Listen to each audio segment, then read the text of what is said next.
kan disebutkan itu Pak, kullu nafsin dha'iqatul maut, bahwa setiap yang bernyawa pasti akan mengalami mati kan? Ya. Nah, moksa ini kan tidak mati menurut Pak Ustadz tadi. Tidak mati. Sampai berapa lama bisa? Nah, itu gimana tahunya Pak Ustadz itu kalau tidak mati? Jadi moksa itu kayak struktur tubuh manusia itu dihentikan. Dihentikan. Ruhnya Pak Ustadz gimana? Nah, dia masih punya ruh aja. Om Swastiastu, salam rahayu, salam sejahtera, salam bahagia buat sahabat Moksa Channel dimanapun Anda berada, dan para sematon umat Hindu dimanapun Anda berada. Ya, saya ingin melanjutkan reaksi video yang episode sebelumnya, ya, di mana seorang ustadz yaitu Ustadz Danu, beliau mengatakan bahwa moksa itu adalah ilmu gaib, ya, ilmu yang bisa menghilang, seperti ilmu sulap, dan bahkan beliau mengatakan bahwa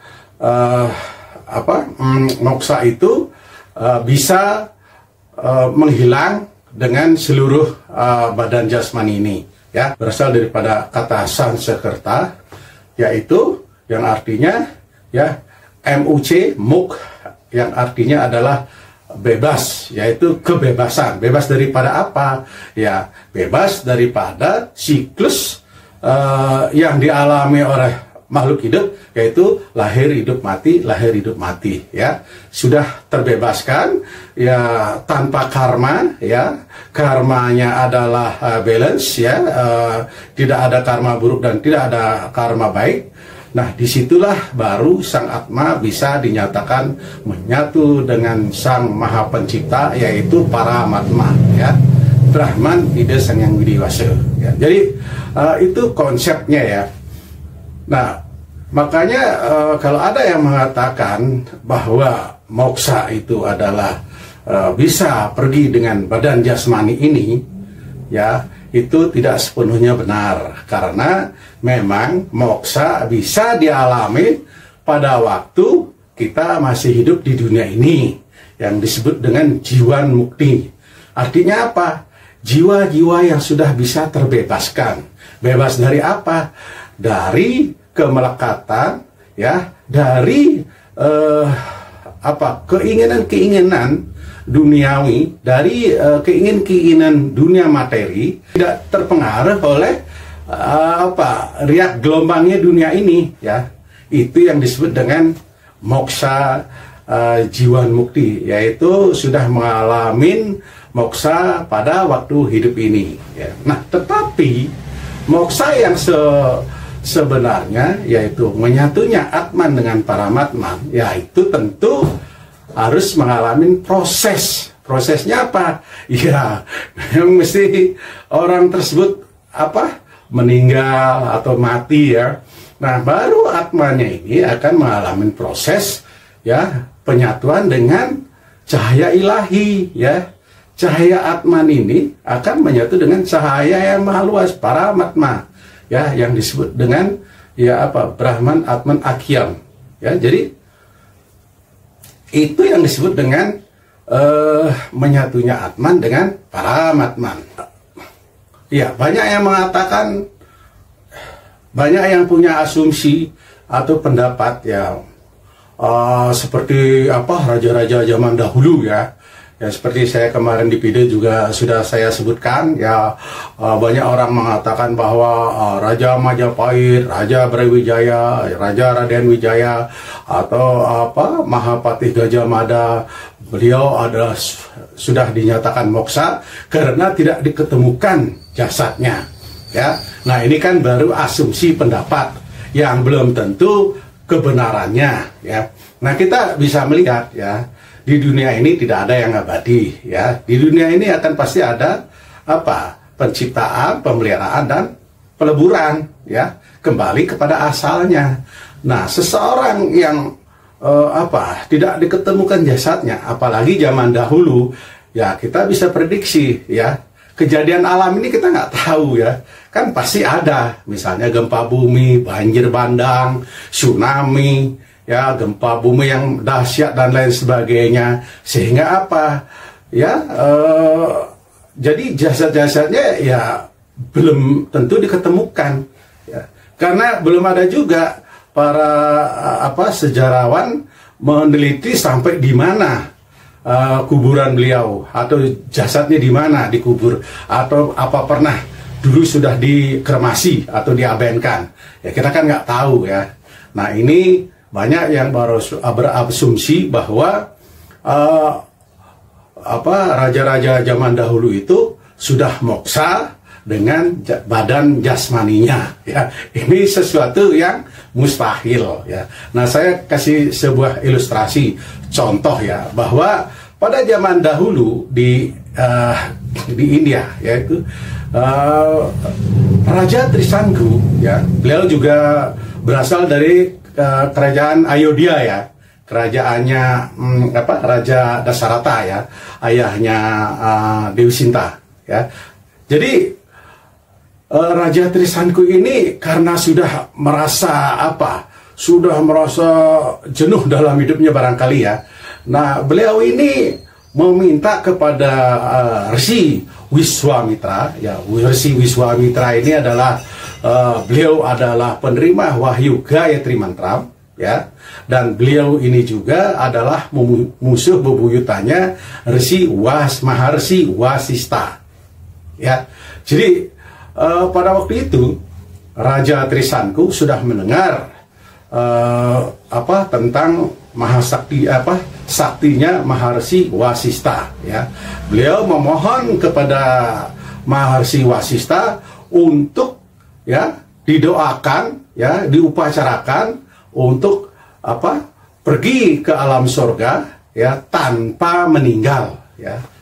Jadi ini Raja Trisangku ini Maharsi Wasista, ya, dia memohon untuk diadakan Homaotra, ya, Agniotra, ya. Jadi untuk pergi ke alam surga tanpa meninggalkan badan jasad ini, ya. Nah, Maharsi Wasista, ya, tidak begitu saja mengabulkan keinginan yang mustahil ini, ya, kepada Raja Trisangku, ya. Jadi Maharsi Wasista langsung menolak karena ini sudah bertentangan dengan hukum alam, ya. Seseorang yang menuju surga atau moksha, dia harus mengalami proses, yaitu kematian dulu, ya. Meninggalkan badan jasad ini,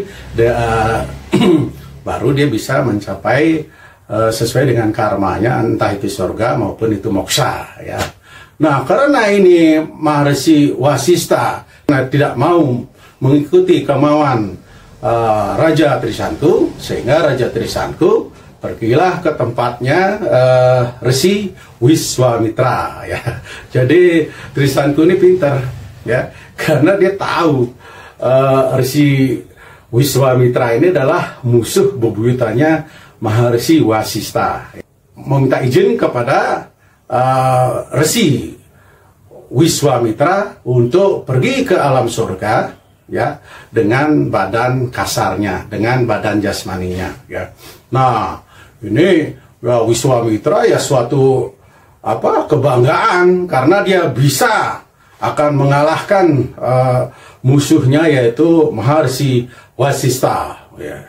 Oh, aku sangat sanggup sekali untuk melaksanakan upacara yang kau inginkan, Raja, katanya gitu, ya. Akhirnya diadakanlah upacara Agniotra untuk mengantar Raja Trisangku untuk mencapai alam surga, ya. Rsi Wiswamitra mengangkat Raja Trisangku untuk pergi ke alam surga tanpa meninggalkan badan jasmaninya. Nah, Rsi Wiswamitra perlahan-lahan mengantarkan Raja Trisangku untuk mencapai alam surga, ya. Ya, jadi Raja Trisangku ini melayang surga, ya. Penguasa di alam surga, penguasanya adalah Dewa Indra. Wow, langsung alam surga mengalami panasnya dengan mantranya Rsi Wiswamitra, ya.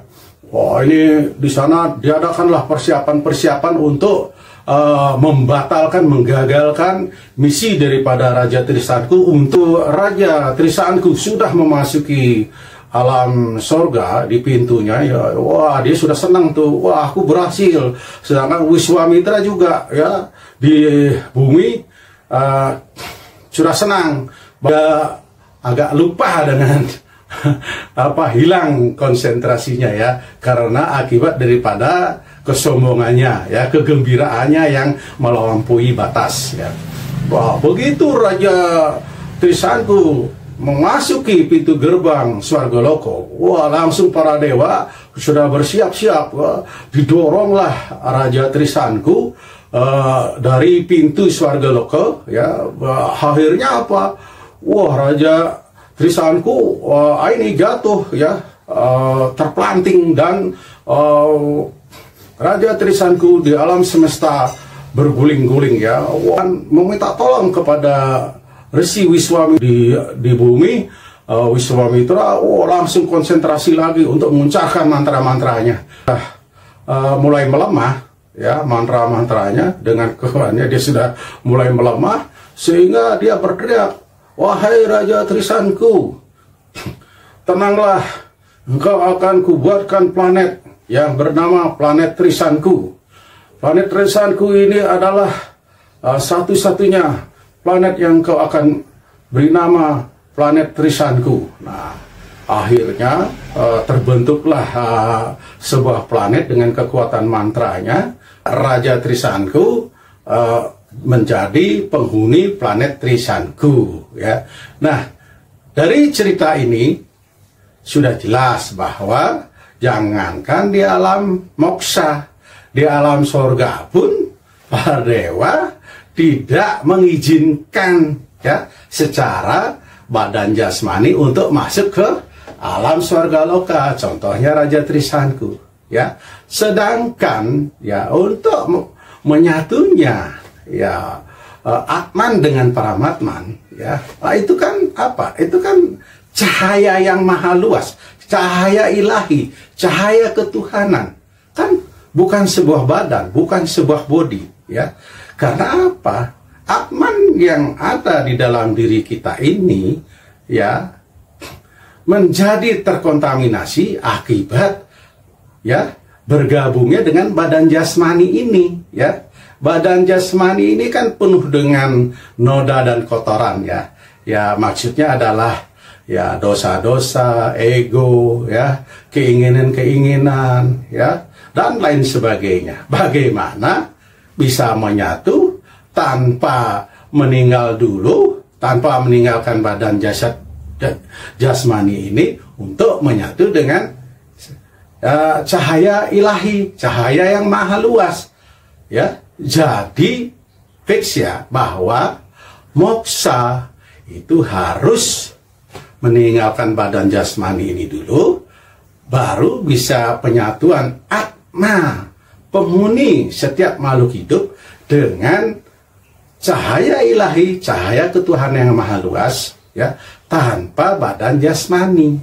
Justru kalau kita membawa badan jasmani ini ke menyatunya dengan Paramatman ya, justru badan inilah yang membawa kita membawa karma-karma. Sedangkan penyatuan dengan Tuhan itu kan harus nol karmanya ya, tanpa karma buruk ya, harus sudah zero, baru kita bisa menyatu dengan Paramatman. Video ini yang cukup singkat ya, semoga para pemirsa bisa memahami, dan mudah-mudahan bisa subscribe ya, agar video ini terus berkembang ya. Saya mengucapkan banyak terima kasih. Suksema. Om Santi Santi Santi. Om.